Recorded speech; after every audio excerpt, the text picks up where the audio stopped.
I heard that they have a nickname for me called the European Weishao. I'm hoping that we will be able to get through this group and make it to the best of 5 at least. В этом году все сложнее, от нас много чего ожидают, поэтому каждый будет готовиться. 저희가 조가 엄청 쉽게 걸렸다고 생각하거든요. 경쟁력 너무 없다 생각해서 다 이기고 올라갈 거고. 最近状态算还可以吧，至少可以走到16强。 Creo que podemos hacerle frente a cualquier rival y bueno, me gustaría demostrarlo este año. I would like to verse Team WE because the crowd would be crazy and I'd love to shut the crowd up. 지금 상태를 보면 저는 지금 4강 갔으면 좋겠어요. Obviamente eu espero passar da fase de grupo, é o mínimo que eu quero para mim. Tenemos mucho por mejorar, pero creo que estamos bien para este torneo. Si viajamos tanto, venimos a ganar y vamos a tratar de dar lo mejor. 私たちがどのぐらい強いか、それを見せるために上のグループステージまで頑張ります。 Riêng bản thân em thì em rất háo hức khi mong ngày đến ngày thi đấu. 我觉得只要打好队伍的特点，完全可以赢下任何一支队伍。欢迎来到武汉，希望大家尽情的享受比赛。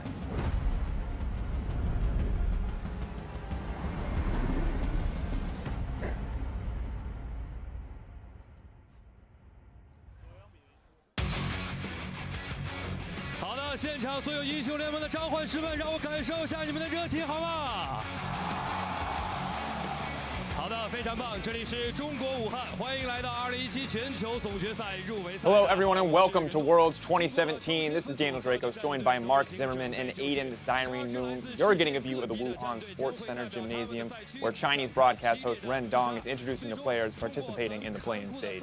I'm so excited that finally Worlds is starting. I've been waiting. Made it, Mark! I did it! I've been waiting for so long. Even though it's only been 2.5 weeks, it feels like forever since the regional qualifiers ended. So it's so exciting. Yeah, I'm incredibly excited to see these play-in teams and see what they got. And now it's time for us to look at those exact teams coming in from Group A. And first, we have to take a look at Lyon Gaming. Lyon, from the LYN, has 9 regional championships. They are the most domestically dominant team in the entire tournament. They have absolutely obliterated their region for years. So good to see them again. Of course, very close battles for Lyon in the past when it's come to these sort of stages, when it's come to qualifying rounds at MSI especially. Yeah, I mean, this is a team that had such a close match against Gigabyte Marines. Didn't quite get out, but there was one match separating the two. Of course, now our next team, Gambit Gaming, once again returning to the world stage for what feels like has been an eternity. Yeah, and they have some really historic members on their team. You see Gambit with Diamond Prox and Edward once again, but they also have incorporated some members of Albus Nox Luna in that kind of miracle run that they had last year. And now I'm really wondering, with that veteran talent paired with the craziness that was Albus Nox Luna, what they're going to be able to do. But now we have to talk about the final team coming in, the first seed in this group, the 3rd seed from China, Team WE. You can hear the crowd just lose their mind. Yeah, hometown representatives from the LPL. They represented the LPL at MSI. Is their first Worlds appearance in 5 years. Last time was 2012, and they were named World Elite back then. Since then, they've changed their name to WE. This is the tournament for them to earn back that title of being among the World's Elite. Once again, the teams from Group A, excited to see these guys play today, want to know what they're going to bring to the table. It's a new patch, it's a new meta, and there's so much to see. But now we have to take the next step. We have to look forward as we get ready for the teams from Group B. And this is yet another one I think will be closely contested.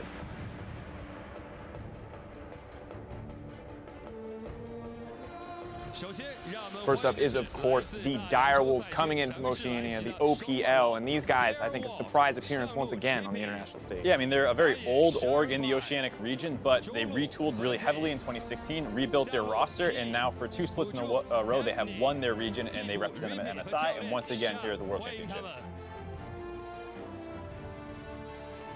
And of course, as we move forward, as we look to the next team, eyes on them, but old rivals of Oceania and the OPL, none other than the CB Law and Team 1 Esports. If you want to talk about surprise appearances on the stage, Team 1 are definitely a solid case. absolutely incredible that they've made it here. A big surprise for Brazilian fans. They joined the league in summer. This is their first split as a team, and after that one split, they were able to take down Brazil's MSI representatives of the Red Canids and the infamous Pain Gaming to get here. Very surprising, I think, very impressive that they have made it this far. But of course, the final team to round out this group, I think a stranger to none for any of the English-speaking viewers, Cloud9, coming in as the first seed in this group, the third seed from NA. Yeah, since Cloud9's inception, they have never missed a Worlds appearance. This is their 5th consecutive Worlds. And the only consistent member among all 5 of those appearances is Sneaky. It's really great to see this guy on the world stage once again. Had a little bit of a rough split, but he bounced back right at the very end. And once again, the teams of Group B. One last wave to the fans before they take their steps off. They will be playing today alongside the teams of Group A. Really wonder what they're going to show us as well. See what we have in store here at the play-in stage. Move on, of course, excited as ever as we turn our attention now to Group C.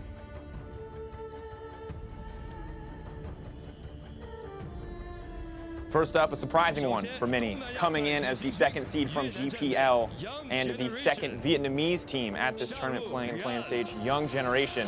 Such an amazing story for this region. Yeah, I mean, this is the first ever 2nd representative from an emerging region. That's all off the back of the work that the Gigabyte Marines had done at the Mid-Season Invitational. And now it's time for the Vietnamese region to prove off of the Gigabyte Marines performance. Is it just them, or is it the entire region that needs to be respected? Yeah, and I want to know. We can have another Levi. What else have they got to show us?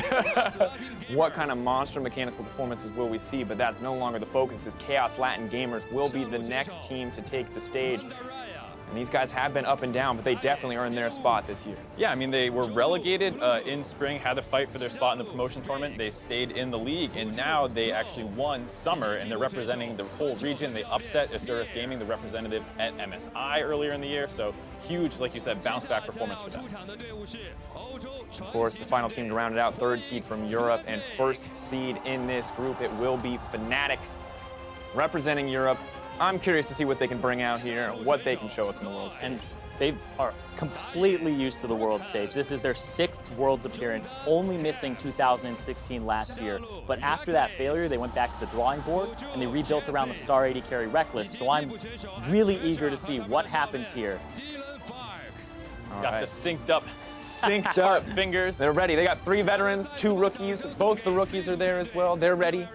They're synced up, but Group C done. One final group remains, and there's so many groups, so many interesting stories here.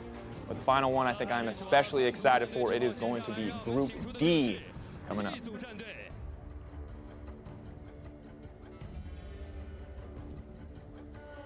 First team on this list, hotly contested as always from the LGL, but Rampage has made the cut this year, taking down Detonation Focus Me to earn their spot.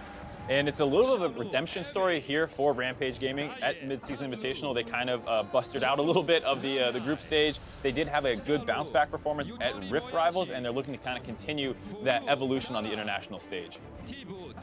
Interesting to see exactly what their roster can do as well. Dara, Tussle, Toru Moyashi, so many names here for the Japanese audience that they're excited to see. But as we look forward to our next team, this is one I think analysts have been praising, a team that people are very excited about from emerging regions, none other than the representatives from the TCL 1907 Fenerbahce. Representing Turkey, they actually joined the league at the beginning of the year, so after 1 year as a team, they were able to take down some Turkish super teams, Supermassive, and get themselves here. And we're looking at this team as somebody that also imported some players, 2 Koreans on the roster, maybe some familiar faces here as well.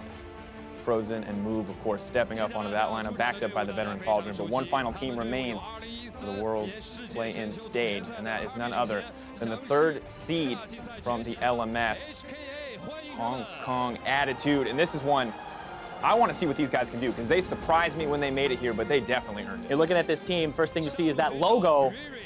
Instant win there in my book. It's instant crowd favorite. Yeah, but of course the 3rd seed from the LMS, they actually surprised so many people because they had a late season surge. They placed 6th in the regular season, missed playoffs, but then they crushed in the regional qualifiers to get here. Yeah, some people are so hyped up on this team, they're actually saying they're probably the 2nd best representative from the LMS, so this is definitely going to be a team to keep your eye on. Yeah, putting them above AHQ, bold statements all around, but that is going to round it out. That is Group D.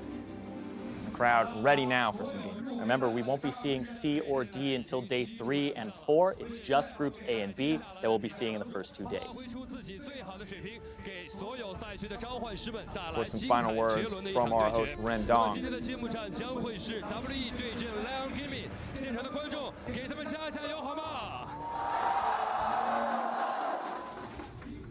Hello once again, Daniel Dracos here alongside Mark Zimmerman and Ian Zyrene. You just heard their voices. Now you get to see their pretty faces as well. Show me, where's the Hong Kong attitude pose at? They have so many different logos. They have a ton of them. I love it. I know because it's the one where they're holding the logo, you know. Congratulations as well. This is Mark C's first Worlds appearance not being on the alt stream. It's a story for so many of the teams, and now Mark Z as just well. the poster boy for hard work and success. Just make it out of groups this time. Yeah. All right, well, we'll see. Let's get things rolling, though, with a refresher on what's changed coming into Worlds 2017. First up, we're starting the tournament with the addition of the play-in stage, where 12 teams fight for the remaining 4 Pool 3 spots in the group stage. You just saw them on your screen. To do that, teams will need to place in the top 2 in play-ins and win 1 best-of-5 to earn a spot in groups, which is a much tougher path than we're used to in Worlds before. Now, that is going to bring us to today's schedule, where our first game hits hometown heroes Team WE against Lyon Gaming, followed by Cloud9 versus Team 1, with the remainder of Group A and B facing off in their first round robin for the rest of the day. Now, one thing to emphasize about this leg of the tournament is that there is really no room for error. Best of 1, double round robin, 4 games to prove yourself on this stage. I mean, that's the big thing. There's only 4 games. If you have one bad draft, you have one bad day, you are suddenly looking at not only potentially not getting out of groups, but even just getting a lower seed is so detrimental in this format. Yeah, and we heard Kira talking about it from Gambit. You don't know what's going to happen here. The guy was on Albus Nox when they played those BO1s. Rocks, Tigers going down, left and right. We're seeing teams drop. You can't drop any games here. And for me, I'm looking at those number 1 seeds coming into the group, because they are kind of a shoo-in in a lot of people's minds to make the group stages. So do they show a lot here? Because you have to come in and you have to crush these teams, because you can't drop a single game, but you don't want to show too much. So it's that fine balance coming into the group stage. Trying to figure it out, but of course, the first seed all too important. However, as we look forward, we're going to take a look at Group A and B's Best of the Rift, presented by T-Mobile, America's best unlimited network. Now, these are the 5 players we want you to keep your eye on to steal the spotlight in Worlds. First up, I don't think it's a surprise for a lot of LPL fans, it's Team WE's Mystic. And for those of you who are not LPL fans, this guy is potentially one of the best players in the entire tournament. He is an absolute monster in the bot lane, crushes laning phase, and transitions that perfectly into team fighting. And the guy has the highest damage share for any AD carry in this tournament. And he comes from a league with Uzi, who is known to get funneled resources. So if you are watching Team WE, you're watching Mystic, you're watching Condi, and Mystic especially, because they put a lot of resources in him. I want to see what he can do, but speaking of top 80 carries from regions, we've got none other than White Lotus coming in as well. Representative from the LLN, this guy has been a Titan domestically. Yeah, I think if you've watched any MSI, you would have seen a couple huge performances out of him. You see the potential is there, like we said before. A little unfortunate that they were in the same group as Gigabyte Marines, really held them down. They might have been able to move out if they didn't have to fight them. And overall, he just had a monster performance and why they were able to look so good. And he's been able to dominate lane, a crushing CSD at 15 for the guy in lane phase. And I want to see if he can transition that dominance domestically to international dominance. But of course, another person who's had a great lane phase, and we want to see if he can actually transition that, is Cloud9's Jensen in the mid lane, because this guy has had an incredible season in terms of getting that all-pro NALCS mid laner, is a big catalyst for the team, and I'm watching his lane phase in particular. Yeah, much like how a lot of WE's playstyle is funneled through Mystic, the same thing is true for C9 and Jensen. He is the huge linchpin for this team. He always smashes lane. He transitions that into huge team fights, huge Orianna shockwaves over the course of the season, and much of it comes down to who else will be able to step up around him, because you know he's going to perform. And now I'm wondering if Contracts can step up, because when you look at that group, it's going to be tightly contested for the jungle pool. Direwolves are bringing Schernfire in. This man is so active in the early game. Yeah, active in the early game, active with a microphone in front of his face. You said he wants to take on WE just so he can hopefully shut up the crowd. He is a guy who is a huge playmaker in and out of game, obviously. And he really does kind of lead the Direwolves in that early game. All of their early plays are keyed off of whatever he's trying to do. Yeah, and one of the big things I'm looking forward to here is his rematch, actually, versus Contracts. Back in 2016 spring, they were both in the NA Challenger Series playing against each other as these aggressive rookie junglers, and Contracts got the better of him. So I think Schernfire is going to come out with a fire and try to take him down. Yeah, and our last player, certainly not least, Edward coming in from Gambit Gaming, now returning to the world stage. This man has such a legacy in League of Legends. Yeah, last seen at Worlds in 2012. He was the Thresh Prince back then, and he still is today. A huge playmaker for Gambit and a lot of how they get early leads. Oh, the big thing to look at is just seeing him suddenly in the top side, 4 minutes in the game. Out of nowhere, he shows up, takes the 2v2 in the top lane, makes it a 3v2, able to bring in that little bit of extra CC and make a big play. And one of the things we think about with the old school Gambit, old school Europe, was innovation, right? You think back to Genja, you think back to Darien. Now we're seeing a little bit here from Edward in terms of the roams, being a little bit unpredictable, and we'll see if it actually holds up here at this time. You got Kira as well with the Anivia in the mid lane. Nothing short of innovation on this lineup. But of course, these are the players we expect to make their mark in our first 2 days of competition. But you can make sure to leave your mark on the competition with the newest additions to the championship line. Proceeds of the Championship Ash and Ward skins will not only contribute 25% of the purchase to the World's prize pool, but an additional 25% of the proceeds will be donated to charity. And of course, you can unlock the Championship Ash Chroma through the World's missions, which will be available through all of Worlds. But, however, as we look forward, gentlemen, I want a moment to think a little bit about Groups A and B. Of course, I think it's an easy bet for a lot of people to just look at those seed ones, but what is the upset potential here when we look at some of these teams? I mean, each group is a little different. I think sometimes you're looking at, might there be an upset at the first seed position, and sometimes you're looking at who might be the other team to get out. Group A is an example where, like, WE is so dominant and it has 2 great teams behind it. It's going to be a really tough battle to see who can actually get that second seed, as opposed to some other groups where there might be a big upset at the 1 seed. Yeah, if there's an upset in the 1 seed, it completely changes what the outlook of the group is. But looking at that number 2 seed, because 2 teams make it out of each group, remember? So I'm looking at those other teams in those groups to see if there's a really big standout that's kind of overlooked here. My mind kind of goes to, Gambit, what's going to happen there, what's going to happen with Fenerbahce or 1907, different year. Gotta get the date right. Gotta get the date right, man. But like, what happens with these teams? Because when you make it out of these play-in groups, you end up in a best of 5. That's single elimination. There is no saving you there. And if one team that's supposed to be a number 1 ends up number 2, you could be looking at something like a Fnatic versus Cloud9 to get into the group stage. Yeah, and the interesting difference to me is that we start with best of 1, right? And the strength that you have in best of 1 doesn't always transition to best of 5. So the team that might be best in a 5 could not find a way if they can't find that same strength in the best of 1. I think the big thing, too, is that there's always the World's meta to kind of figure out, and it's one of those situations here where some teams are coming in with crazier picks. You were talking a little bit about, some of these teams, and they're playing things like the Anivia mid, they're playing things like the Ziggs mid, and there's these different play styles, and if you're a team like Fnatic and C9, they usually play more standard, so you can have this big clash of styles in that best of 1 as well. Yeah, this is going to be a lot about playing your style. You prepare for your opponents, of course, but you have to play your style, and you can't let the other team really dictate it. You just can't drop a single game. Yeah, and I'm excited to see what that style looks like. Without further ado, let's kick off Worlds 2017 by sending it over to the casters. Take it away, Captain Flowers.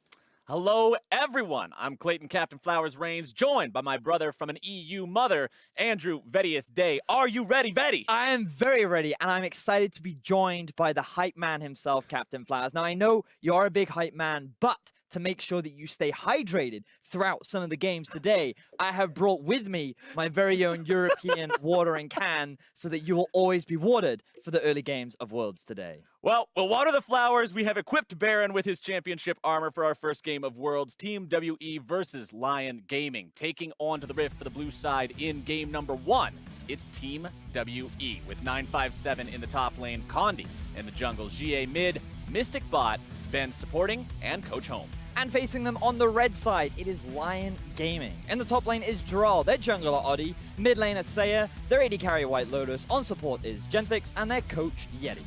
Now, Lyon Gaming have a tall task at the start of Worlds 2017 here, not only playing the opening game, but facing off against hometown heroes in Team WE. Yeah, a lot of pressure is going to be on Team WE because China just expects this team to dominate their group. A lot of analysts have predicted it, but the home crowd is looking at WE and saying, this should be an easy group for you. WE is expected to be one of the best teams even coming out from China as a representative, and one of the players leading that is their AD carry, Mystic. You heard them talking about him on the analyst desk, and it's no surprise when you see him playing game. This guy is so consistent. He is so impressive to watch in those team fights specifically, and I think he's going to be a big contributing factor in the success of this team. And if the most dominant team from the Latin American North League want to pull off this upset against Team WE and against Mystic, it's going to be through their jungler, Audie. It certainly will be, because this guy is the catalyst for success on the side of Lyon Gaming. He is what allows players like Seiya and White Lotus to really flourish within their region. But with the recent meta changes, he has been struggling a little bit domestically, because in the past, he used to be known for things like the LYN, the Elise, these early game skirmishes, the snowballers, to get these carries ahead in the early game where they would run away with things. But now he can't do that. He's on things like the Gragas and the Sejuani, which are a little bit slower to play, but he still sticks to that early game style, which can often hurt him. So going up against a jungler like Condi, who's extremely consistent, has all these versatile playstyles, I think it's going to be a lot on him to step up to match that level of competition. And for the whole team, the pressure is on going up against the home team. Like we mentioned earlier, WE, a hometown favorite for the LPL region. They really like to cheer for these guys. This is a team that a lot of people have a lot of faith in. A lot of people are seeing this as one of the stronger teams in the entire tournament, not just the play-in stage. So Lyon Gaming will definitely make a statement if they come out strong against these guys. They certainly will be. And remember, Captain Flowers, the thing is, back in MSI, this team went 7-3. And one of the losses was to the Gigabyte Marines. A little bit unexpected. Nobody saw it coming. And for a team like Lyon Gaming, they have the potential, especially when you look at the individual talent on players like Seiya and White Lotus, and even Giral if he's put in the situation to carry. But WE is a difficult team to snowball against. They just seem so well-rounded. Yeah. They seem to have very few weaknesses that you can really try and funnel in on unless they fall behind in the early game. So it's things to explore during the Champion Select, because there are going to be a lot of changes as well coming into the draft on this in Worlds. Absolutely. Just a little bit of housekeeping for you guys. We are playing on patch 7.18. Ornn is disabled, so you will not be seeing any of him throughout this. However, there were a number of changes on patch 7.18, of which I now want to ask you, which do you think are going to cause the biggest commotion? What do you think we're going to be seeing specifically from patch 7.18 in these opening games of Worlds? So I think one of the big things that has changed about the most recent patch is the changes to Cinderhulk, where now you don't get as much HP because the order in which Cinderhulk was interacting with it has changed. So it's slightly weaker now, it's slightly less tanky, but also Cinderhulk, the item itself, was nerfed, which means that tanks, especially in the early game, are a little bit weaker. And when you look at champions as well, like LYN, who've had a few small buffs to their early game skirmishing, there could be windows, there could be room for people to experiment. It's very much depending on what teams have been practicing. I've heard whispers of maybe because of the reverts to Fiora and her movement speed being changes, that she could now move up to the top lane as well, especially given the recent nerfs to Cinderhulk tanks in the current meta as well. So I think that with a lot of small changes could maybe knock down priority to a couple of big tanks, but also raise the priority of a couple of carries that we have seen come out here and there. I mean, League of Legends is a game of very small number changes being just absolutely central towards how the game is balanced, towards what is the best and what is not the best. I mean, we all make jokes about things like 5 AD, but at the end of the day, those sorts of small changes can have very large impacts on what you see in the meta overall. Small changes to Cinderhulk might see things shaken up a little bit in the jungle there. Also want to comment on the fact that Knight's Vow did get its price reduced, but also its health value reduced. And considering a lot of the junglers that we are seeing in the meta these days love going Cinderhulk into Knight's Vow, just being that supportive style meatball that stands in front of the AD carry and keeps him protected or engages on the enemy team, we might see a little less prevalence of that. We might get to see a little bit of a different approach in the jungle.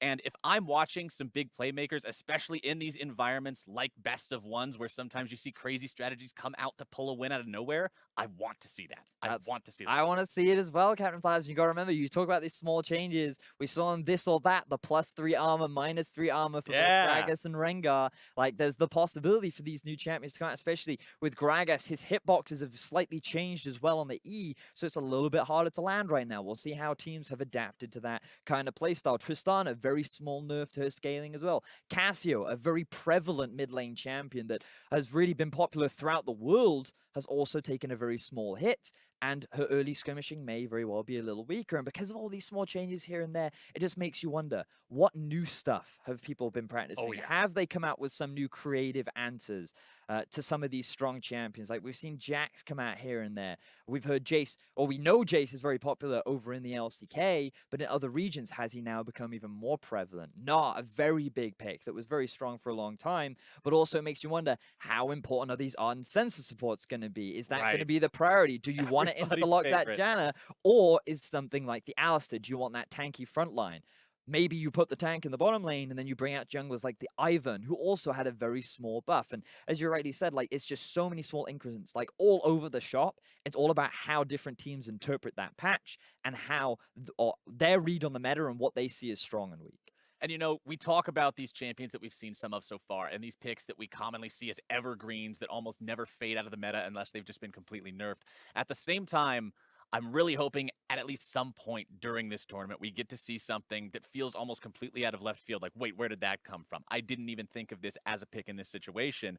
Those are one of my all-time favorite things to see, because then you go into the game and you get to leave that game with a very distinct feeling. You either have that feeling of, so this is why no one ever plays this because it's terrible, or you get to think, could this be the beginning of a new way of the meta being shaped? And it's great that you mentioned that as well, because one of the picks that immediately comes to mind is Jungle Ezreal. And the reason why I mention that is because the players on your screen right now, Team WB, they brought out the Jungle Ezreal during the LPL playoffs, and it wasn't as successful as they would have liked, but the fact is they were willing to bring that pick out. They were willing to try it, and it just goes to show the level of depth that players like Condi does have. He is the type of jungler that can play that early game style where he can snowball his mid laners to give them that massive lead. Like, think back to SKT where they ran the Lucian mid and everyone's like, oh, they brought it out. They brought out that innovative pick. They just camp mid, they set up GA for success, and they smash SKT in a very convincing fashion. And Condi, he can also play those scaling junglers, and that's why a lot of our focus as well was going to be on the answer on the other side. How can Oddie stack up against him? Will he be able to find a pick in the current meta that really complements his style and set up his hyper carries in the form of Seiya and White Lotus to be able to succeed and compete with this LPL powerhouse? And, you know, talking about a team that has beaten SKT convincingly, that is not just something that you can brush off and say, oh yeah, I guess we did this one thing this one time. That's a hell of a statement to be able to make. And if you're going up against a team like this, if you're the representative from the LLN, if you're Lyon Gaming going up against Team WE, this is not one of the kinds of teams that you're normally used to going up against in your international competition experiences, simply because with the play-in stage being introduced to Worlds 2017, you're getting to see more teams compete at Worlds than would previously be competing. You're getting to see different types of matchups, considering the third seeds from these larger regions are playing in the play-ins as well, like you're seeing with Cloud9, like you're seeing with Fnatic, like you're seeing with WE. So some of these teams that are normally going to compete in what previously would have been wildcard qualifiers and things like that, they're now going up against some bigger fish. It'll be an interesting experience. It'll be one where they really have to step up their level of play, especially for a team like Lyon Gaming, which has been so historically dominant in their own region. But it's also just one of those things where you get to prove yourself, right? Exactly. Because when you're Lyon Gaming and you're 9-time champion domestically, that's like Hall of Fame worthy, right? Like, no matter what you say about the region, to win 9 times in a row is a very impressive feat. And when you look at players like Seiya specifically, he's been on that team for all 9 championships, right? That is such an incredible achievement to make, but it doesn't mean as much when you come to these international tournaments and you're going up against these Chinese representatives and you think like, I want to be able to prove that it's not just domestically. I can compete on this international stage. I can challenge GA, the dude that put Faker a step back, right? Like, being able to just get these small achievements and just putting the pressure on these considered major regions is definitely a big achievement, and something that all these teams are working really hard to do. And when you look especially at Group A, a lot of people consider that the group of death, right? Gambit, Lyon, WE.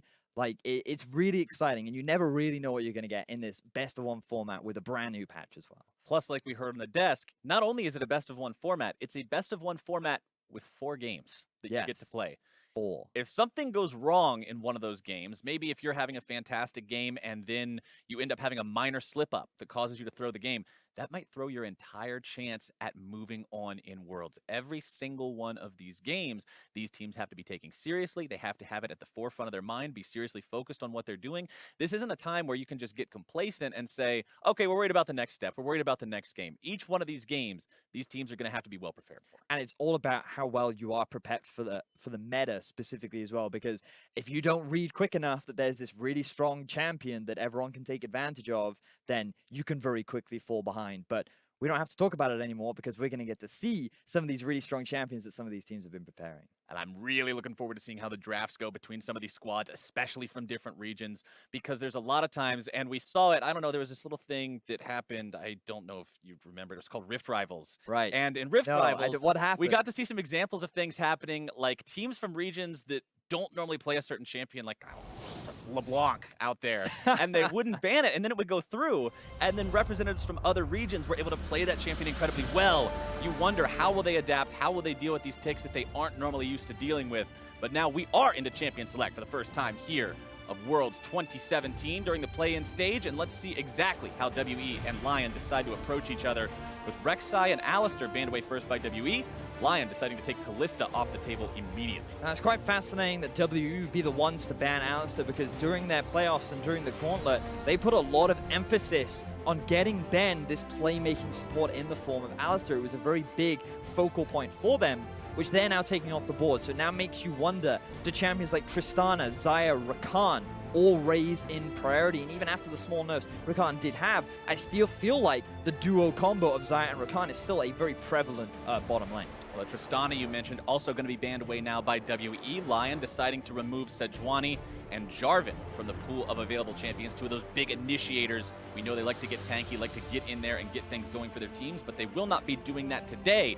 Xayah picked up by WE, first pick of the tournament. So in terms of the meta right now, things are looking very stable, not a huge big shift. The only real surprise may be this Rek'Sai ban from the side of WE.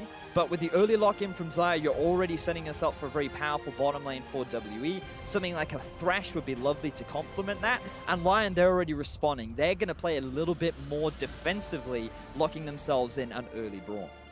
Braum locked in for Lyon means they're going to have that support power down there, that disengage ability. Can be manipulated and abused a little bit by certain ranged supports, but we'll have to see how that ends up playing out as they also grab themselves even more tank ability. Maokai grab. So they're already building themselves this strong team fighting setup. The Maokai can flex to both top and jungle. And we talked a little about how Oddie, he has been struggling a little bit in the meta, but the thing about Maokai, he's not exactly the most complex champion in order to succeed on, right? He can be that early game impact, but he's always going to have that mid to late game value with the crowd control and teamfight prowess that he will offer alongside Braum. And the response to that, they're saying, hey, you want to draft a big front line? Well, we are going to draft literally the biggest champion in League of Legends. WE going to pick up Cho'Gath for themselves.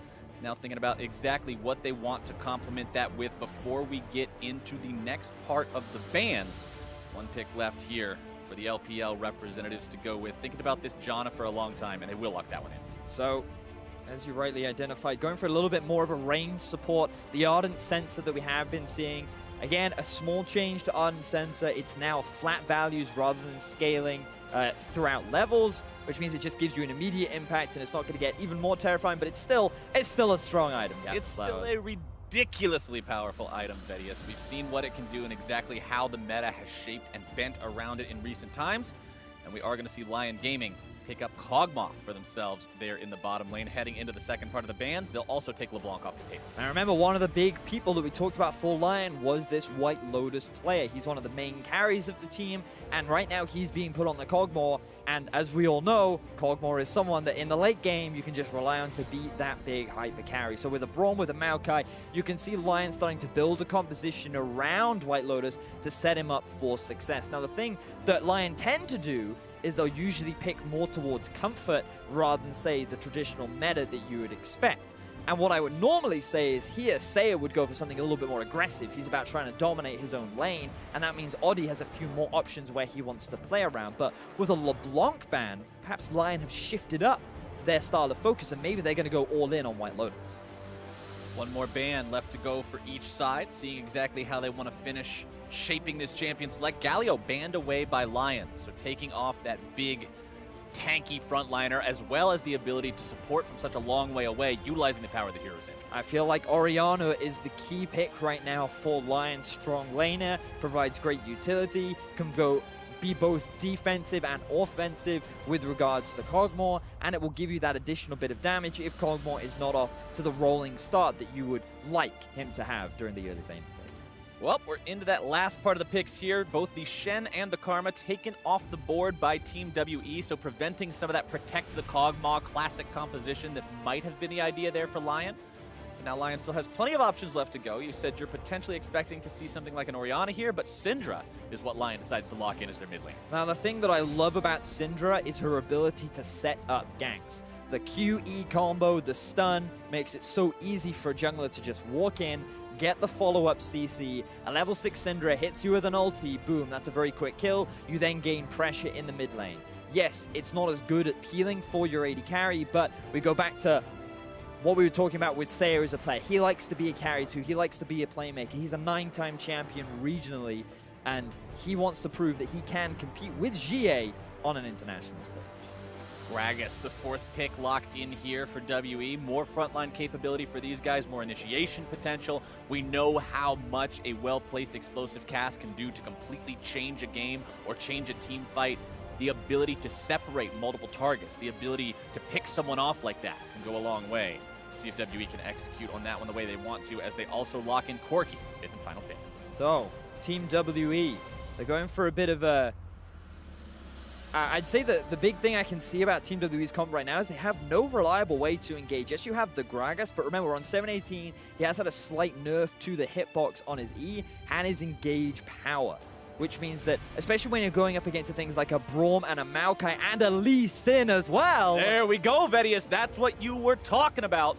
Mentioning how with the nerfs to the Cinderhulk, maybe the drift away from those tanky junglers, and especially with the Lee Sin buffs recently on 7.18, we might get to see Adi on those playmakers. Oh, this makes me so excited, Captain Fast. But let's just focus in on WE, because we were talking about how their main and only engage really is the Gragas or a potential flank coming out from the Cho'Gath. But aside from that, you're very much about sieging, poking. You have the Corki, you have the Xayah, and in these late game fights, it's all just going to be about who can kill the enemy front line sooner. Because you have the Kog'Maw going up against the Cho'Gath and the Gragas, and then you have the Corki and the Xayah going up against the Maokai and the Braum. The big difference is going to be Lyon and this mid-jungle duo, Syndra Lee. So much potential for snowballing that mid lane. We talked about how they could play around White Lotus, but I think their attention is going to shift a little bit more in this game. And you've also got to be a little bit concerned, or at least aware, if you're the Cho'Gath in this situation. I mean, what is the traditional weakness of picking this Cho'Gath? Even when everybody was saying, wow, this champion is so strong,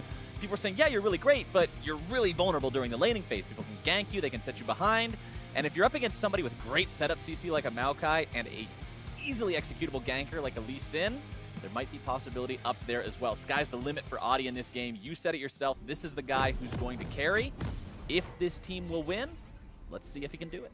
I'm excited, Captain Fires. It's the first game of the World Championship, Team WE versus Lyon Gaming. Odi is playing an early game carry jungler, Sayer on the Syndra, and Team WE, they're going for a little bit more of a reserved competition. They're going to be looking to just play the slow early game, and Condi, his goal is going to be just trying to stop Odi from getting that snowball roll. Right, keep that Lee Sin under control. Don't allow the early gank machine to get up and running the way that it wants to. And Condi, this is a guy who is seen by many as one of the best, if not strictly the best jungler in the LPL. People say that this guy is absolutely amazing. They're going to take a little bit of damage here. But Ghost also used by Seiya. I don't know if that was a misclick or something, but you did hear the sound go off there. The summoner spell is going to be down momentarily, so gonna have to wait a couple of minutes before that one comes back online. But you do want to keep your eyes on Condi, do want to keep your eyes on Adi, because a lot of the time for Team WE, Condi's performance and exactly where he decides to go and what he decides to do, that determines whether or not they're playing a game aggressively or just on the back foot. Exactly that. A lot of the team's playstyle is very much dictated by how Condi decides to play the early game. Is he going to look to try and get some kind of early snowball, or is he going to look to just focus on farming, providing assistant pressure, setting up vision? And when you look at the comp of Lyon, it's pretty obvious where Odi's looking to go, right? It's very clearly the Syndra. So his focus should be, okay, I need to get wards around the middle lane. I need to get an early control ward on the river. I need to make sure that my mid lane is properly supported. The fact that Jie doesn't have cleanse could be something to exploit later on into the game, but we'll see how things progress. Because the thing about Team WE is they are a very well-rounded team. They seem to have no obvious weaknesses. They can play early game snowballing, or they can play late game team fighting. The one area that I feel that they are weak against is when they get put behind early. Largely because they just play reserve. They play back. They wait for an opportunity later on into the game, whether it be maybe playing around the Baron, maybe playing around the Elder Drake, or just waiting for that slight mistake to come out from their opposition that they can look to punish. But if their opponent doesn't make any mistakes, if their opponent just slowly pushes their advantage further and further, Team WE just concede the map. They just give the freedom to their opposition to do whatever they want. And when you look back against their series versus RNG, RNG had their cleanest games thanks to that early game lead that they got. So it's going to be very important for Lyon to be able to find that early lead if they want a shot against Team WE. Yeah, Team WE, they have a fairly low average game time if you're looking at the stats of the different teams here at Worlds. And you would contribute that to exactly what you were talking about. If they're ahead, they're going to snowball, they're going to do well, they're going to win the game. If they're behind, they won't take that many actions. It's not like they're going to turn this into a bloodbath and they'll just let it go. But now, some damage onto GA here in the mid lane. Saya, not a lot of mana to continue fighting this one, but we'll take him down low. Doesn't have an Ignite as a summoner spell there, so won't look to go any further for now. Audi potentially thinking about showing up in here. GA is vulnerable. Both summoner spells available. Audi jumping in. Sonic Wave not going to find the mark. GA just casually sidestepping now. You've also got to keep your eyes on Condi. He is very aware of where Audi is. He was stealing away some of the Raptors, but there was a ward on there reading the play. Now Audi and Condi just going to butt heads and make way. So Audi not able to find any early success as of yet, but there's still plenty of the early game left to go. Condi doing his best to try and punish as a collapse happens down on the Lyon jungler. Condi looking for Audi yet again. 957 making the rotation around here as well. He did shove the top lane into the turret there against Giral, so not really losing a lot of anything at this point in time. Heal going to be spended there for the Ghost in mid lane. Saya's Ghost for the heal of GA. Means both of these mid laners now only have the flashes ready to go. Audi still hanging around. Condi still hanging around. Audi comes over the wall, utilizing the safeguard, finds Condi. Sonic Wave lands. Resonating Strike not going to be going in. They're not going to commit. They don't want to run the risk just yet. GA is fairly low, but Condi he has that slight health advantage in the early game. It's going to force Audi back. So junglers return. Vision will spot Condi out once more. And Giral, he's coming for the collapse. Giral is going to go ahead, prime this situation with that enchanted sapling into the brush. Make sure he gets extra damage should they decide to fight in this area. 957 just walking himself right back up here into the top lane. And I mentioned how the Cho'Gath is vulnerable to ganks early, but if he does not get ganked, if he does not get pressured, he's very annoying to deal with. He can shove the lane very easily. He's got plenty of AoE. Audi now trying to smite to get his HP back. Condi walking back up in his face yet again. Condi just trying to get himself involved in as much as possible early. So we've been talking a lot about the junglers in this early part of the game, Flowers, but we've also got to take a look at some of the other lanes, like down in the bottom, Mystic. He was able to get an early back thanks to the pressure that they had put down onto the Kog'Maw and the Braum. And we talked a little bit about in the champs, like going for an early Braum from the side of Lyon. Very defensive support playstyle. They want to make sure that they have that peel for White Lotus, along with providing that overall frontline for the composition. But he struggles during the laning phase. Janna and Xayah, they're a very powerful duo, especially when you have that additional range support. And you get shielded, you get that bonus AD, things just get a little bit awkward for the Kog'Maw. So thanks to that early push, they were able to get an early back, but they weren't able to actually afford a pickaxe, which means that he's now only sitting on the double longsword, which means that he's likely going to go for a very early Essence Reaver, very likely an early Core Fields to get that early bit of AD and cooldown reduction. Meanwhile, White Lotus on his first back, gonna go ahead, grab himself the Berserker Greaves, a lot of extra attack speed, extra movement speed as well to escape any difficult situations or run down someone if they find themselves in a lead. Saya hitting level 6 now on the Syndra. You were talking about how you wanted to see focus on this mid lane from Lyon Gaming, see if they can make something happen there. Once Syndra has that ulti, that's just that much more of a green light for these guys to look for that. And remember, the heal is down. Keep your eyes on Audi gaining vision control around the bottom half of the map. Ideally, he wants to just drop a ward around the Raptors so that he can prepare for a possible counter gank from Condi. But he is afraid right now. He doesn't feel confident enough to try and make that sort of play. And WE, they're reading exactly where Audi is on the map. You got to remember, Condi, he is this kind of jungler that knows how to play that early game style himself. He's very cognizant of what Audi is trying to do, and I feel like that he is reading his enemy jungler fairly well so far in this early game. Has done a good job so far preventing Audi from getting anything done. You saw him following him around both the mid lane and the top lane before. Mystic and Ben shoved their opponents up underneath the turret down here in the bottom side. And remember, Lyon Gaming, this is a team that in their own region, 9 championships back to back to back. I'm not going to repeat it 9 different times, but you get the idea. These guys win all the time, and a big reason they do that is because they are simply better than their opponents when it comes to laning, when it comes to individual player talent. So going up against WE here, doing a good job so far, staying relatively even, but falling slightly behind in farm in the bottom and top lanes with a lead for themselves there in mid. The big thing about Lyon, though, that I've seen in particular over the last split is that they're no longer reliant on having that early game snowball advantage that they have been so dominant with over several seasons because of the shift in the meta, as we talked about during Champions League. That means that they've improved their ability to play the map. They understand better how to use pressure in terms of lanes. They know when they should set deep wards. They're much smarter about when they choose to pick fights, and because they've been forced to adapt, that has allowed the team to grow. But the issue is that so far within their region, there is yet to be a team that can truly challenge this superstar lineup domestically. And that's where we see the opportunity for more growth when they come to these international events. Because remember, Lyon, they went 4-2 in their group at MSI, but they ended up dropping to the Gigabyte Marines, who ended up representing their region exceptionally well during the group stages at MSI. But they seem to have learned from that. And from hearing from the players, they really want to prove to themselves that they can go up against WE, but for WE, they're just the clear favorites in their group. Some even argue that this is the best team representative from the LPL. Which is interesting, right? Because you don't expect, when you're sending 3 representatives to Worlds, one of those representatives has to play during the play-in stage, the other 2 did not. You're not expecting the one that has to play during play-ins to be the one that people are favoring. Exactly. But, like we've talked about, WE, a fan-favorite team, a team that a lot of people have a lot of faith in, star players in both Mystic and Condi. Right now, still no kills on the board yet, about 9 minutes into the game. Package is armed and ready on GA. Has that one if he sees the opportunity to use it. And all summoner spells are back up now.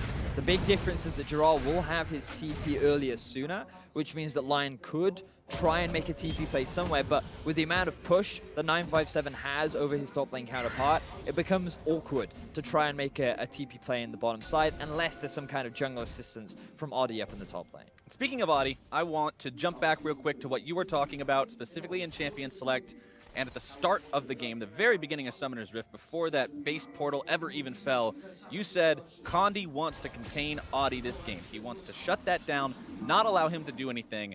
And considering his score is 0, 0, and 0 right now, it looks like he's done a pretty good job. But also just keep an eye on the wards as well. They know exactly where Audi is in the jungle. They're going to be the ones to start this Drake. And remember, Gerald, he has TP up, and 957 does not. The collapse is coming in. This is going to be a showdown as it is secured by Condi and Team WE. Mystic trying to get himself away, utilizing the ulti for that one. Explosive cast going to be coming out from Condi as now he finds himself rooted up, locked down. And first blood of Worlds 2017 goes to Lyon Gaming. WE secured themselves the Ocean Drake, but because they did not have the teleport available from 957, they could not commit to the fight. Audi did a great job of singling out the AD carry of WE and forcing one of the key damage dealers out of the fight very early on. Now, ZA, he wants to try and force Seiya back, which he will successfully do. But remember who got that kill? Seiya in the middle lane.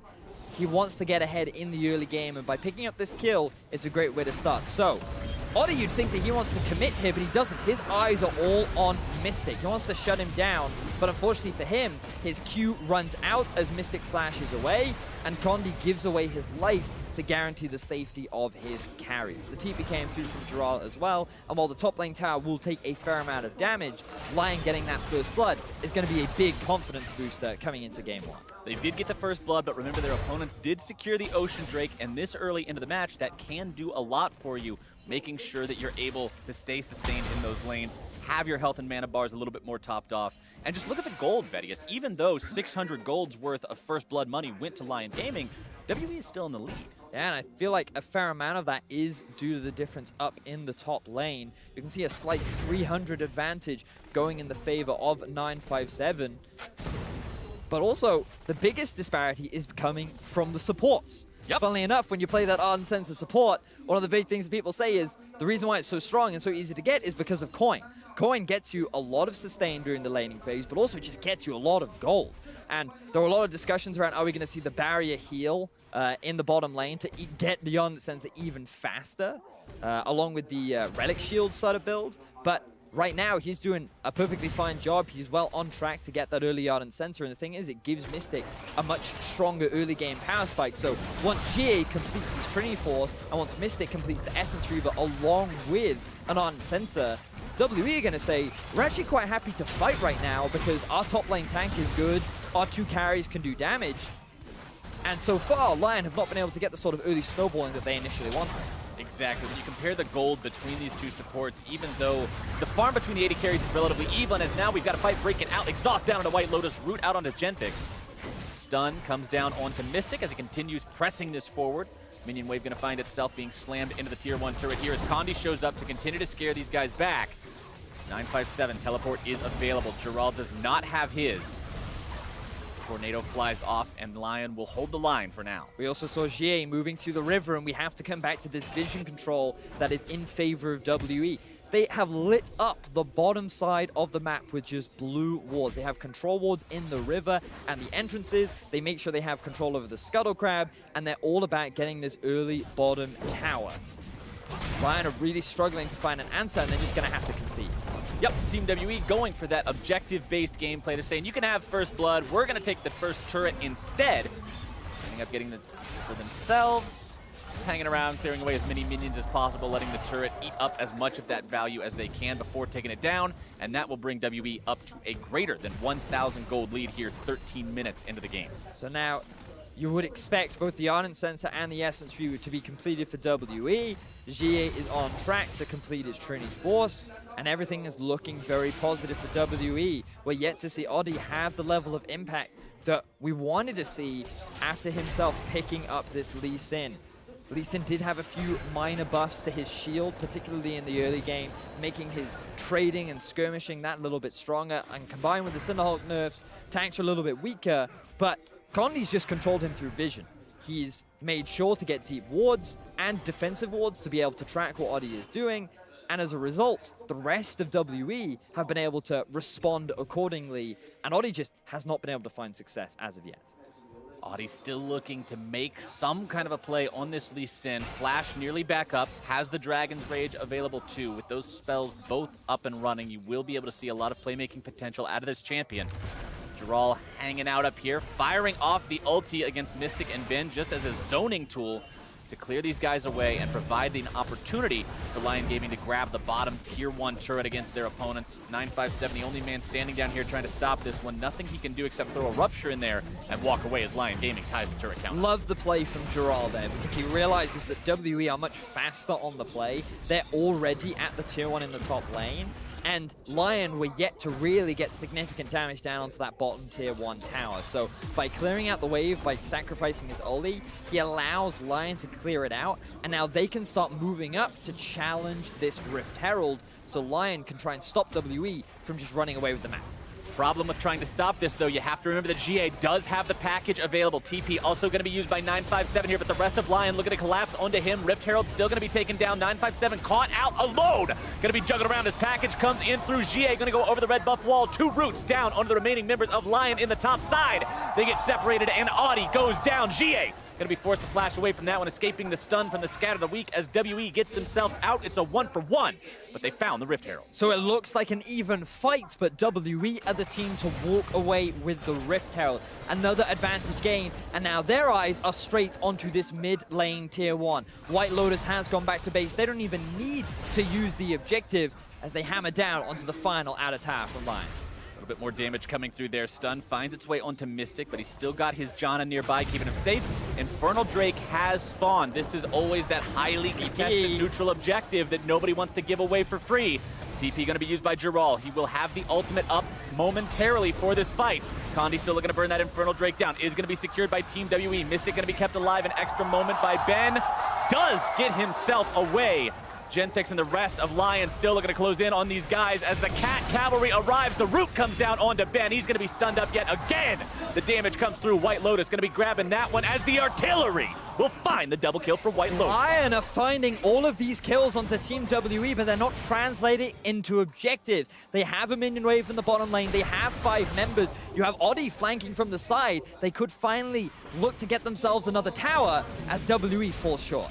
Lyon wanting to pull the trigger here, but 957 holding the line with the ruptures and the screams. Gonna keep these guys away for now. White Lotus taking an extra tower shot on his way out, and Lyon is going to be stopped. Exactly what you said, Vedius. They find the fights, they find the victories there, but where's the prize? Exactly that. WE are just so objective focused in this game. They realize that at this point in the game, before they'd been able to spend their gold, they are not strong enough to win that 5v5 fight. So they just want to take as many objectives off the board as they can. They've done a great job with the early towers, and here, perhaps they got a little bit too greedy for the Drake. But initially, things look very good. Mystic is able to, thanks to the ultimate from Ben, back away, uses the Blade Caller to just buy a little bit more time, but the Maokai ulti, you're in Maokai's territory, he locks you up.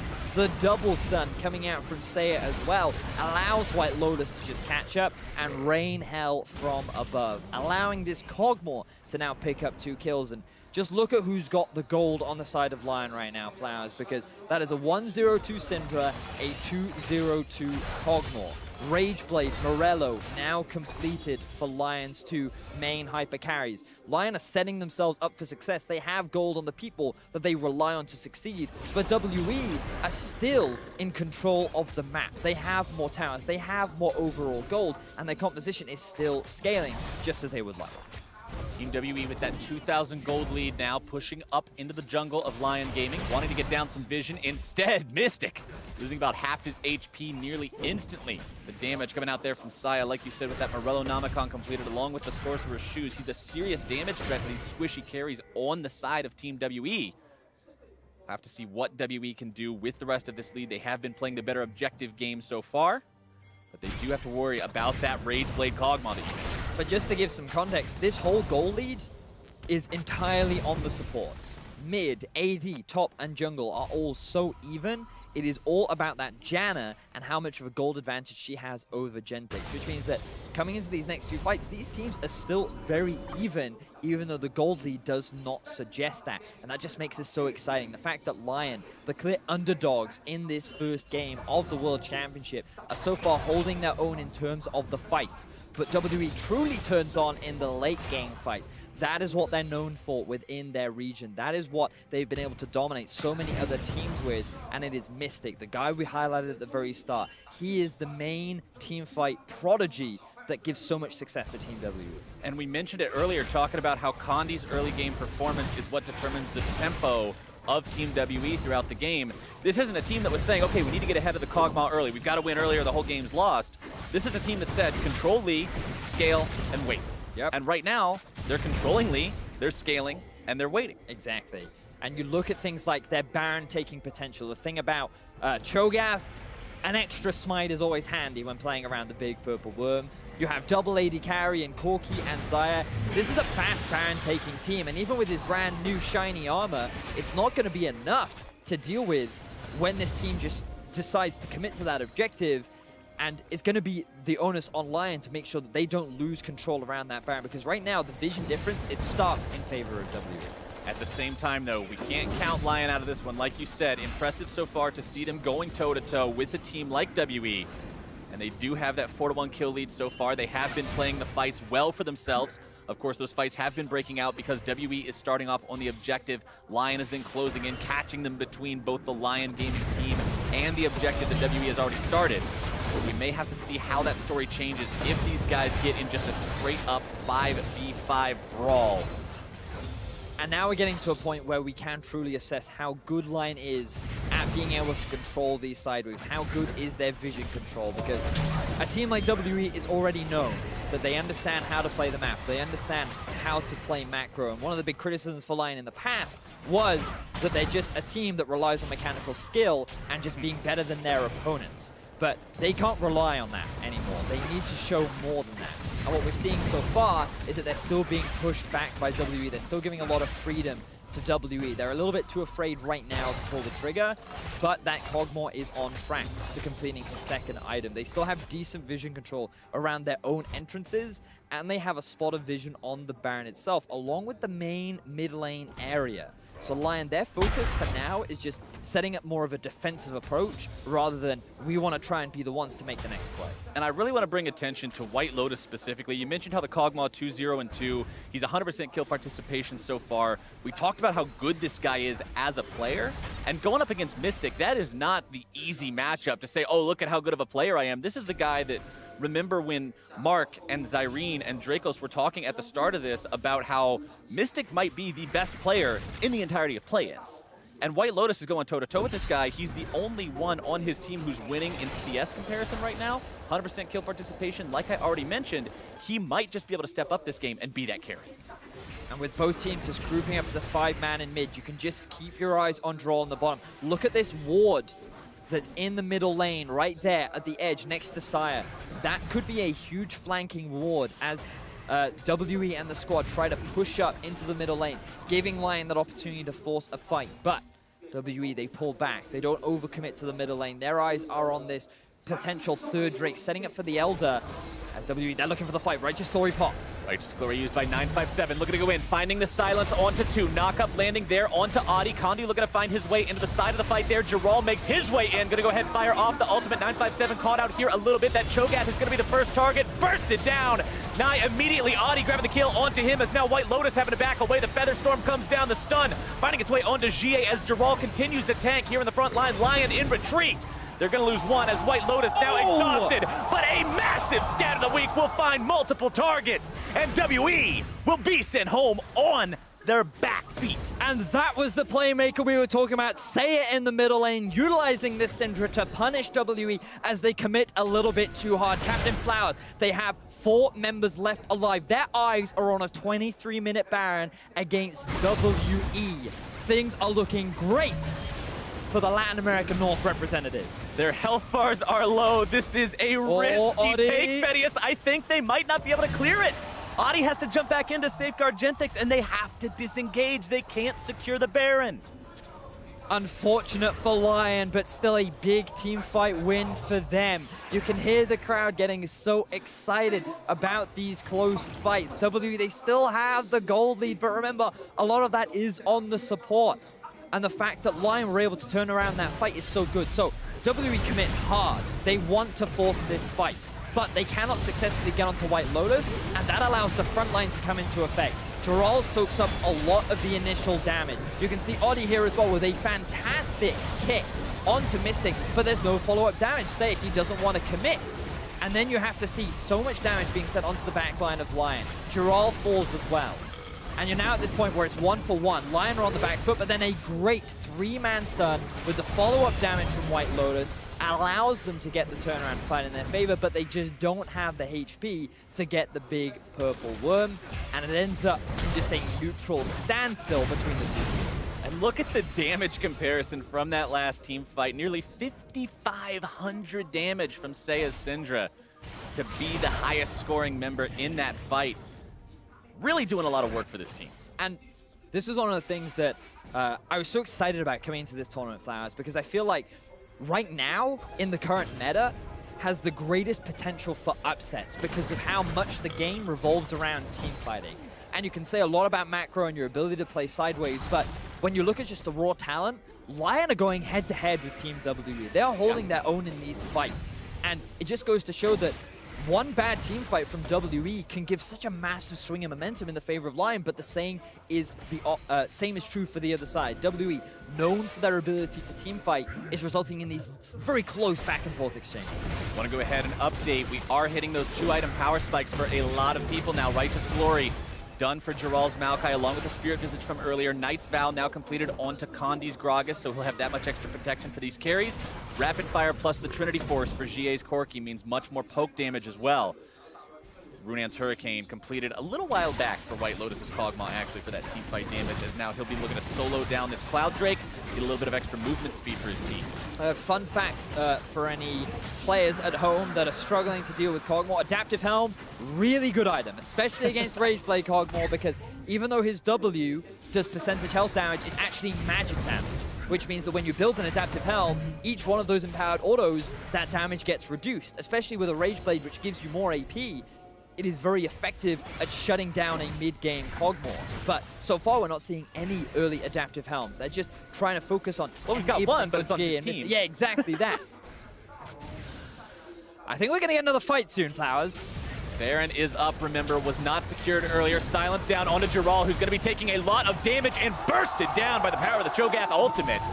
WE finding themselves 1 for free. Ultimate coming out from Mystic there as they continue to chase now onto Genthix, who's going to find himself knocked back by the explosive cast. 2 for 0, Team WE finding a vulnerability in Lyon and punishing immediately. Exactly that. Lyon dropped the ball and WE immediately punished. They identified Gerald just alone in the river. Seiya, he was in the top side of the river and they spotted him out thanks to that control ward that they have further up on the side of the map.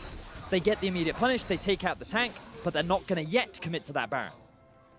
They got rid of the top laner, they got rid of the support, but the jungler is still up. WE does not want to run that risk of potentially having the Baron stolen away, giving an opportunity for Seiya and White Lotus to jump in there and pour damage into the WE lines as they make the Baron, so they'll just go for the safe option instead. Their gold lead has grown to about 3,000 now.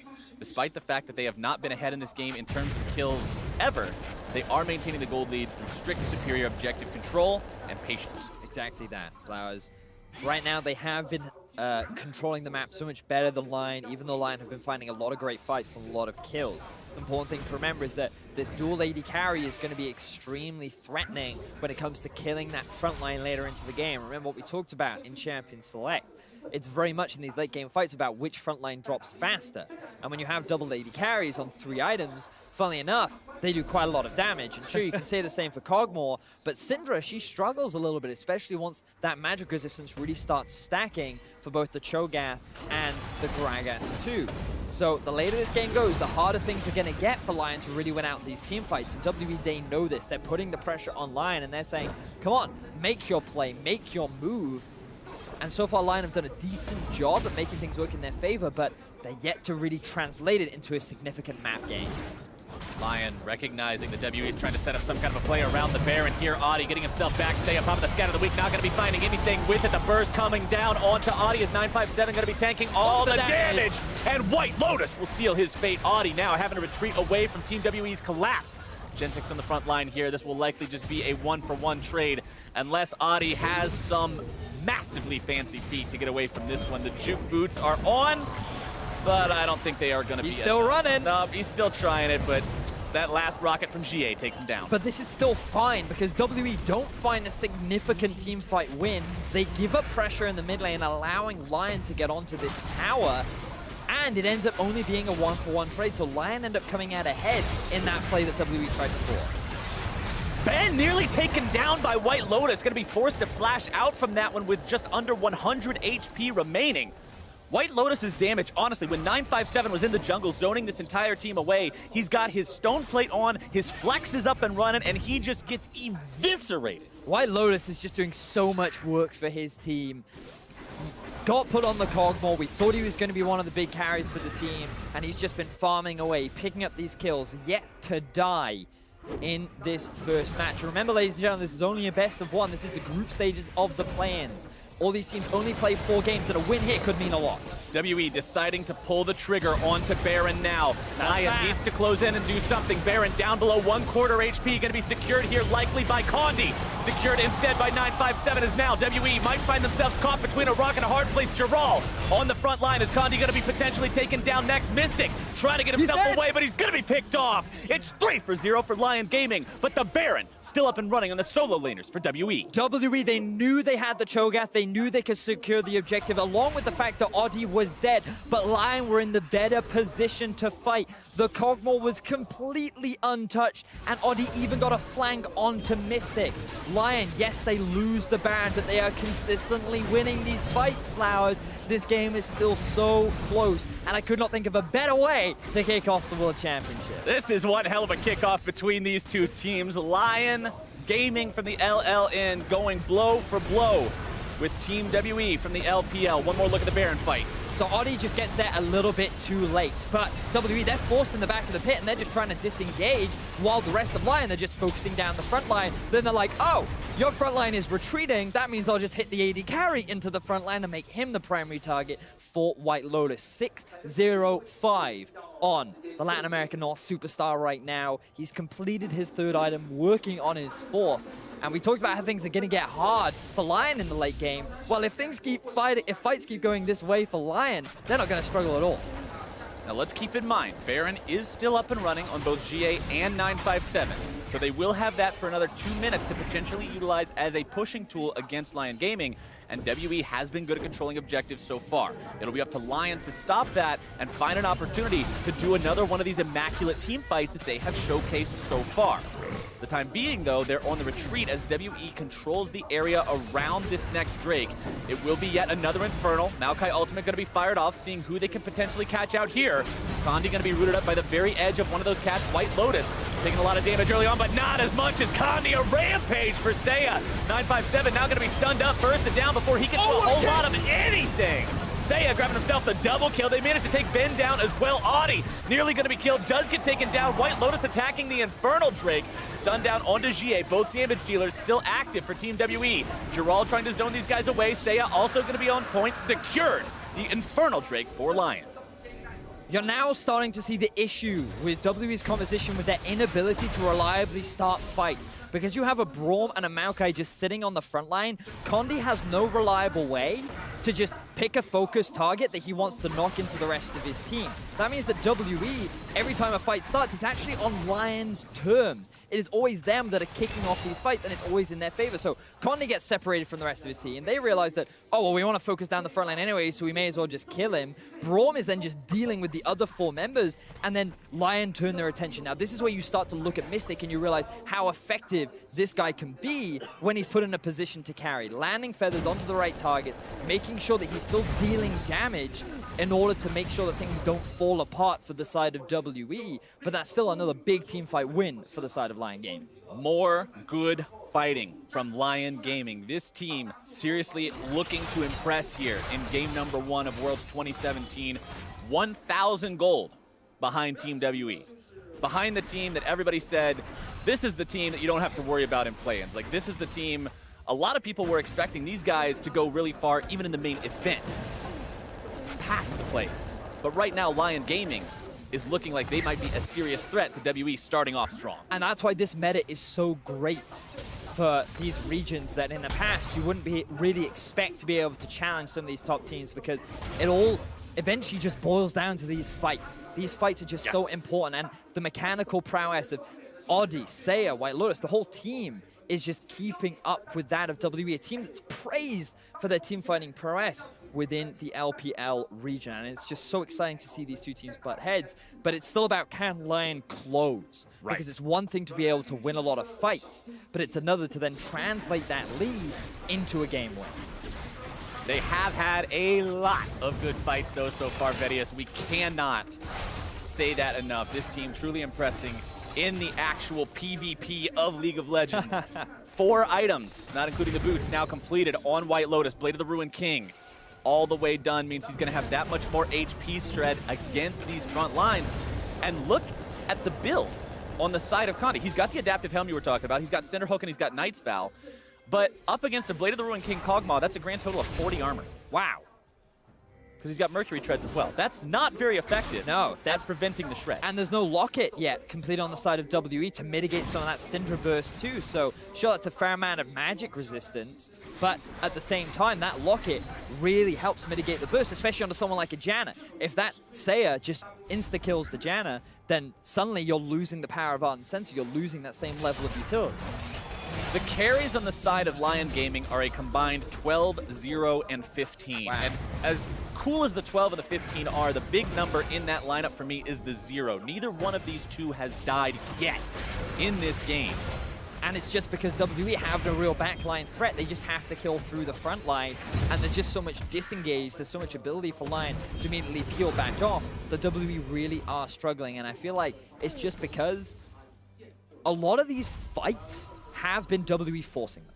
We have to remember that. Like, if we think to the mid lane fight, it was WE righteous scoring from 957, flanking in from Condi. The fight ended up backfiring. Around the Dragon, it was WE starting off these Dragons, baiting Lyon into these fights. The Baron, it was WE starting off the Baron and asking Lyon to come and fight them. So Lyon, they haven't needed to be proactive in trying to make any of these fights happen. They've just waited for WE to make the move, and they've reactively been able to successfully punish them. They've been the ones in the better position. And WE just makes you wonder, did they need to make a lot of these fights happen? Did they need to push this as much as they have? Because now Lyon are in a position where I would give the team fight advantage over to them in the current state of the game. Well, the current state of the game also includes a 25-second timer before Baron Nashor respawns, as well as about 100 seconds until Elder Dragon rears his head for the first time this game. Pretty even Drake count between the teams as well. 2 versus 2, an Infernal on both sides, and then Ocean as well as Cloud. As Lyon setting up a potential trap here to send White Lotus out into the mid lane. Clearing out the wave, pushing that down with the artillery, and now they move towards Baron. So for W, I'm still keeping my eyes on Mystic. How much of a team fight carry can he be? A lot of praise has gone towards this AD carry. Now's the moment to see if he can step up. All right, they're just pulling the trigger. There is no waiting around on this one, Betty, as we are starting Baron Nashor up. Lyon Gaming has it burned down to about 1/3 now. Condi looking to potentially contest this one. Ulti fired off by the Maokai. They're going to find their way onto 957 here at the start. Gerald going to be taken very low. Condi now into the front line. Lyon Gaming potentially in some trouble. Audi taking a lot of burns on this one as White Lotus now going to be caught out. Condi potentially finding his way there into the back line, but WE is very low. Jana keeping him alive. Oh, these fights, man, they are so close. But now on a razor's edge, but WE has such a health advantage now. Mystic and GA both in fantastic condition. TP. Critical health from all of Lyon, but the TP is canceled. Canceled? Oh, this is risky now. Flowers, I think they're going to lose the Baron. They do. Baron secured by Team WE. That was awesome for these guys. They were able to win the fight. They were able to keep Lyon away. They secured the objective. This time it was Lyon forcing the play. They were the ones to kick off the objective. The fight looked so good for them initially, but WE get the turnaround. They do not lose their tanky frontline. Cho'Gath does not end up dying. They almost kill White Lotus, but there was enough peel from Genthix and Gerald to keep him alive. But because of all the low health members, they're the ones then to commit to the Baron. They have the TP on the Cho'Gath. He then rejoins the fight, and they take that Baron down. They now have their eyes set on the Elder Dragon too. They have 2 Drakes in their favor. Can Lyon answer this big objective? WE's got Baron up on all their members. They've also got the Corki package available. This is not something you want to run into if you're the side of Lyon Gaming, and they will not contest this, but now they're staring down the barrel of 2 massive buffs up on WE at the same time for the next 2.5 minutes. Oh, WE, they've come back with a surge. Their composition is very strong at this point in the game, and Lyon, they're the ones on the back foot. They're the ones going to have to demonstrate if they can find another fantastic fight as WE looks to break into the base of Lyon Gaming. WE with nearly full builds on those carries as well. The damage threat is very real. They've got that 1 cannon minion boosted up by the power of the Baron buff, continuing to chip away at this tier 3 turret, waiting on that next minion wave. And then you will likely see these guys moving up, trying to break into this base of Lyon Gaming. Just keep your eyes on the top and bot lane as well. They don't have a wave yet from WE, so they only have the options of pushing in mid. Lyon are doing a fine job defending, but that tower is slowly being chipped away. More and more damage flying out. Remember, you get 135 true damage over 3 seconds from the Elder Dragon burn when you've got these 2 Elemental Drakes under your belt. Team WE in a good spot right now to continue this push, keep threatening onto this. That mid lane tier 3 now down to about 1/3 HP means the next wave could be the one where they decide to go all in. Then coming up right behind the rest of the team, GA on the front line pushing this one down, and WE will march straight into Lyon's territory, kick in the front door, and take the inhibitor out with. So Lyon recognized that, you know what, it's not the end of the world if we just lose our middle inhibitor. They have an Elder Dragon, they have Baron empowered minions, they have a gold advantage. Let's not risk losing the game right now. Let's just accept the losses, know that WE cannot punish us anywhere else, and we'll just try to come back later on. WE, they're in a great spot right now. And how this game has shifted, Vedius. We were talking about how Lyon looked stronger for the time being. The gold gap was slowly but surely closing. Lyon looked like they were in the driver's seat. And then the Baron fight doesn't go their way. WE knows exactly how to play it to keep them away and make sure the situation goes their way. And with that Baron, they demonstrate the strength of this team in terms of taking whatever they can and translating that into huge leaps and bounds in terms of getting that lead bigger. And now it's a 7,000 gold difference. Yep, that's pretty significant. But at this point in the game where most of the players are nearing full items, you have to start looking at that gold and you're like, how much value does it actually have? The real value is going to come from these neutral objectives like the Elder Dragon and the Baron. And as long as Lyon can stall out so they don't lose that much more, the next respawning of these big objectives is where things are really going to get tense. I feel like the next Baron spawn is going to be where the game is decided, because WWE, they're going to struggle to really push onto these towers. They have a lot of poke from the Corki, but there's so much pick threat from the Syndra. The possibility of a flank from Oddie or Giral is always there. So Lyon, they're a threat. They're just waiting to pounce an overextended WWE. A lot of pressure here on White Lotus and Seiya both to find the damage against this WE front line. The last fight, the fight at Baron, they weren't able to bring them down in time, and it allowed WE to turn things around and find that big momentum shift that we were just talking about. WE also, a lot of pressure on these guys. Remember, these are the hometown favorites. This is the team that all the fans out there are expecting these guys to run away with this, stop this game, win against these guys. And right now, they're looking like they're in a better and better spot as time ticks on to find that win. But they've still got to close it out. White Lotus taking a lot of damage from that single crit out of GA, returning a little bit of pain of his own, finding another living artillery there on the back end of that skirmish. Cask thrown up into the base gate. WE playing this one very slowly, very safely. You talked about how Lyon didn't want to commit to any sort of a fight in their base against a Elder Drake Baroned up team, didn't want to take any excessive risks. WE not really wanting to do the same either in terms of structuring this push. Rupture not finding its way onto White Lotus there. 957 going to be losing about half his HP. Syndra ulti used on Condi and barely even going to take off a quarter of his health. Not a lot of gain for a pretty large cooldown to have down. Mystic and GA are both feeling a lot safer. Now look at the number of people that have just gone back from the side of Lyon Gaming. Only White Lotus here, and he's afraid of getting engaged upon by Condi. So WWE using this as an opportunity, along with the pushing wave in top and in mid. Their eyes are on this tier 3 tower in the bottom lane as they continue their push. Palace been used by Ben there to speed the team up a little bit. Seiya popping the ghosts. Lyon not finding their engage. WWE know that there's a big minion wave top, and they'll guarantee themselves that tower if they just keep the pressure up bot. They're now utilizing all 3 waves to just slowly siege into Lyon, but look. White Lotus gonna be knocked up, Silence knocked around a little bit. The CC continuing to come out. Mystic now in the retreat. Giral coming in from the side. Lyon will chase WE back. 957, the one who loses most of the HP there. But Lyon does not want to chase it out any further. Genthix nearly taken down, also has to retreat back into the base, and the inhibitor turret will fall. The long siege from WE paying off now as Giral finds his way in onto Mystic, forcing out the ulti from the Xayah immediately. 957 still on the front line. Cask thrown out to try to disengage this one. They continue to look for more. White Lotus again, got to be so careful. Low on health, low on mana. Not really any way to stop this take, and the second inhibitor will fall. So, WWE finally take that second inhibitor down from Lyon. Their defense is not strong enough to keep the LPL representatives out of their base. They also lose the tier 2 top lane tower. And now the Baron is respawning. The objectives for WWE are so clear. They know exactly where to move around the map. And Lyon, they're struggling to find the fights themselves. Because Oddie cannot get a successful flank off, it is very hard for them to really kick these fights off in their favor. Remember, a lot of the fights they were winning, again, was because WE were the ones starting things off, and then Lyon could respond. But now everything is in WE's core. They're the ones controlling the side lanes. They're the ones with control over the vision, and they're the ones looking to take control over the Baron. And you know, Vedius, we talked about how WE is the kind of team who plays safe, win behind. They're the kind of team that waits for their opponents to make a mistake, and now Lyon may have made that mistake coming out this far.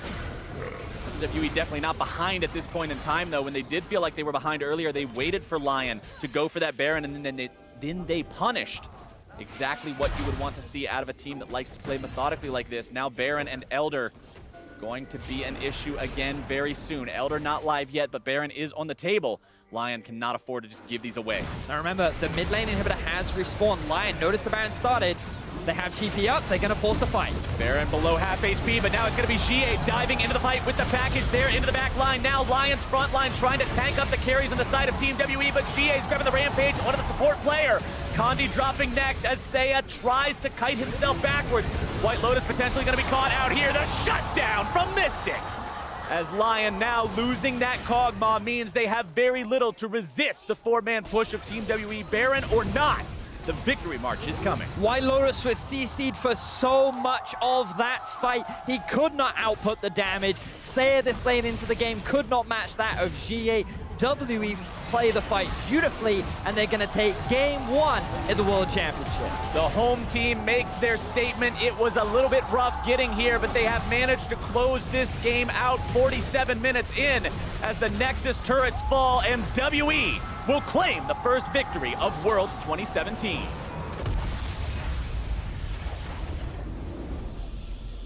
I was not expecting that game to go like that, though, Captain Flowers.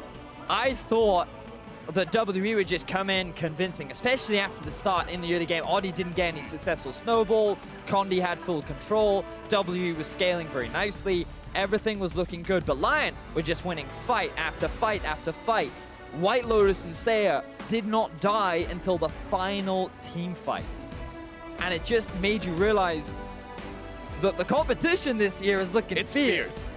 It is very fierce. Remember, these are the teams, during the play-in stage, we have a grand total of 12 teams competing for 4 spots in the main group stage at Worlds. That means that your chance to get in there is about 1 in 3. You've really got to step up. If the competition is going to be this intense between these teams, you have got to make sure that you are leaving everything out there on Summoner's Rift. And you honestly cannot fault Lyon Gaming and say, oh, well, they didn't leave everything on the Rift. They weren't really trying that hard. This team put on an immaculate show. They had one hell of a showing up against a team that a lot of people were counting them out against, especially the hometown fans here, considering where Worlds is taking place in China in 2017. That's a wall to have to run into for your very first game, and Lyon played it very well. And if I was Lyon, I'd feel pretty confident, especially going up against Gambit later on today. Like, they put up a very strong performance, and they did not rely on that Oddie early snowball. They were able to rely on their own individual talent, the ability to punish the small mistakes made by WE, and just find those very impressive early game leads. That was a fun game. It's really great way to start off the tournament. Such tense team fighting, but it was WE that came out superior in the end. Once they were able to punish Lyon for that Baron attempt, they just did not let go of control, and they just seemed to be playing the fight so much cleaner than they had previously in the game. And when the analysts were talking before the game actually started about the players that you want to be watching from these first couple of groups, that game showcased exactly why both White Lotus and Mystic were on that list of players to watch. But now to hear more about our first game of Worlds, let's send it over to the desk.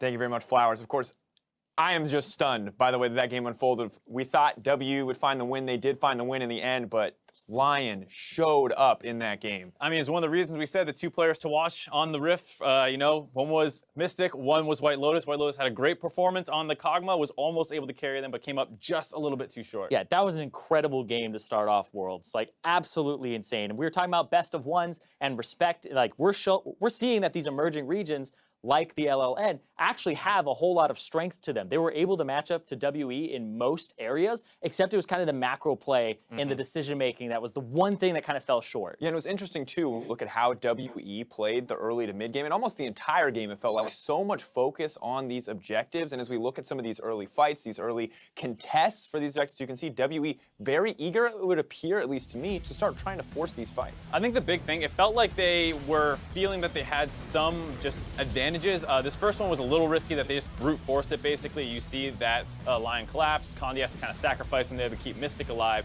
And off that first kill, that's nice for Lyon, but they start falling behind in tempo. And then WE brute forces down onto this Rift Herald, and Lyon, instead of resetting after taking the bot turret, actually runs all the way up and contests. Yeah, and this felt like WE were kind of testing the waters. They're like, all right, we're going to play standard. We're going to get every objective, and sometimes in a really kind of greedy fashion. But the thing that surprised me about Lyon is they went and they contested objectives, like you said, across the map. The first 6 neutral objectives between Rift Herald, Baron, and 4 Dragons, 5 of them were contested with a team fight from Lyon Gaming walking up on WE. I think that's just the thing, is it felt like Lyon was a little slow to the fights. They were never quite set up, so when they did get a kill or two, it felt like they had a hard time transitioning it into more. Yeah, because normally it's like, oh, we got a kill, then we can go do an objective. But they got kills as the objectives were being done by Exactly. WE, so they weren't able to get a lot of advantages. It was kind of a split 2-for-2 in Drakes. The Rift Herald went over to WE, and then the first Baron as well. And the towers coming in as well felt like it built most of WE's gold lead, despite what Lyon was able to find early on. However, as we entered the mid game, this is where things got crazy. This is where we started to see exactly how strong Lyon was. That is going to be our Acer Predator replay. Let's take a look at how this one unfolds.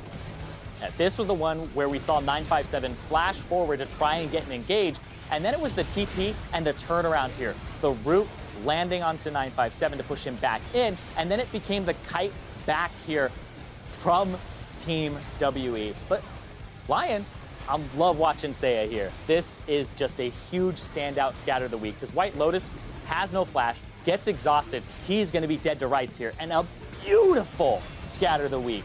And then this is where things come off the hinges a little bit, because it feels like right then you can go and potentially force that Baron down. What ends up happening is Sia hovers around the mid lane, kind of zoning 2 people away, and then as they're doing that Baron, they realize we don't quite have enough health, we don't quite have enough damage, and it would have been better if he was there throwing damage out and doing the zoning near Baron, and they lost that opportunity for a Baron. And then there was another one later where they had a Maokai ult, and instead of finishing the Baron behind it, they followed up on the Maokai ult for an engage. And you're talking about the decision making of if he was there, even to provide damage, to take a few extra hits from the Baron, right? These are the things that needed a little more fine-tuning from Lyon, because they had the mechanics in the team fight, they had the front line and knew how to actually play around it, and then it was just those decisions. And it was very impressive, because this is not exactly what we were expecting from Lyon. Yeah, no, Gaming fine-tuning versus was not what we expected. We thought, hey, these guys are going to get outclassed mechanically. We thought they're going to get outclassed macro. That was the potential. That was, you know, the setup we thought when we look at the history of how well the LPL has been able to perform. But these guys were incredibly dominant. I think we have to praise Audi as well, because a lot of these team fights, how did he manage to find a way in as a Lee Sin? Yeah, I mean, that's the hard thing. I mean, he's one of those champions who's very team comp dependent. When you're playing against a Janna, a Gragas, and then a Corki and a Zaya and a Cho'Gath. They have so many tools to deny that Lee Sin engage, but he kept finding opportunities, so he deserves a huge tip of the cap to as well. Yeah, as well as Seiya, because the guy was an insane performance on the Syndra, winning the early game in the lane phase. He was up, got the first blood as well, and that guy has been a huge standout performer for them. We've talked about how Lyon Gaming have 9 regional championships. The only member on the team who has been a part of all 9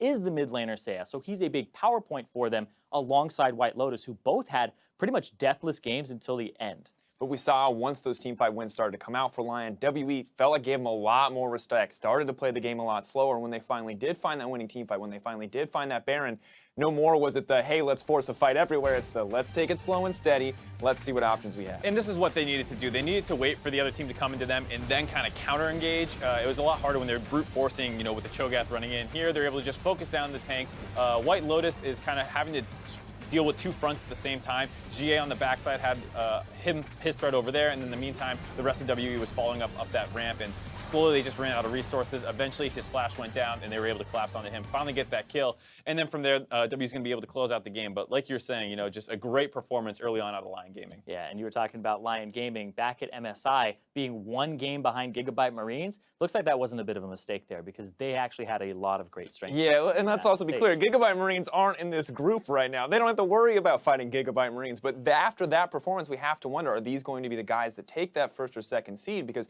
they are incredibly close to beating them. Yeah, I mean, if you're Gambit and you're watching this game saying, I wonder, you know, how things are going to look as we continue to play out this group, you're probably a little nervous, because they looked really, really good here against WE. Well, I'm nervous for this group in general, because WE did not look incredibly strong versus Lyon. Lyon showed a lot of strength here, but remember, this is Gambit Gaming with a lot of kind of variance to them. Edward has those awkward plays where he's up top making plays. Then you have people like Kira and PvP Stayhost from the Albus Nox Luna lineup that went the furthest that any emerging region had ever gone before. Yeah, and we look at this as well. I think the big thing is that WE are still able to find the win. At the end, it does feel like their play was cleaned up, like they were a little bit more comfortable, but I mean, now that they've kind of exposed some of these weaknesses, what do they have to do to tune up coming into the next game? I think I wouldn't really call it disrespect of them. It was kind of they were testing the waters in the least aggressive way possible. We're like, let's do an objective and see what the enemy team will do to us. Oh, they're going to fight us every single time. Okay, now that we know that, let's stop just forcing every objective and make sure we set up properly. It wasn't really disrespectful, but it was, like I said, testing the waters. Lyon clearly able to keep up with them in that regard. And it was just that macro decision making that once WE kind of figured that part out, that was able to give them the big big advantage, and that's something that they'll have over the course of this group stage, most likely. Yeah, it makes me really excited for the rematch tomorrow between these two teams. What is that going to look like? Is it more of the same, or are WE going to adapt and change it up a little bit? Or Lyon going to adapt, right? The constant question, how are these best of ones going to affect moving forward? And do you think that Gambit now sitting on deck, waiting to play these teams, do you think they come in with a bigger advantage just seeing what these teams have brought to the table? There's some things that you can definitely take away from it, like, hey, that Kog'Maw was terrifying. He got really fed. Same with Sia's Syndra. Those are two things that if I was going to say, I probably wouldn't want to get them again. The Lee Sin looked like a little bit of a non-factor. Kandi did a really good job tracking him in the early game and getting a big advantage there. So I think those are some of the things that you're potentially looking at for Gambit if you're going up against LYN and what you want to take away from them. Interesting to see, too, exactly how this has gone through, exactly what these teams have brought. At the end of the day, though, still the win for WE. And looking forward, so many more games ahead of us, so many more unknowns. How many more of these smaller regions are going to contest? Well, as things kick off in Wuhan, make sure you take to Twitter with your world's big plays. Tweet to @LO Esports, with the hashtag Worlds2017, and we will share your plays all month long. Now, we're heading to a commercial break, but when we return, North America's Cloud9 faces off against CB Law's Team 1 Esports. Don't go anywhere. We'll be right back.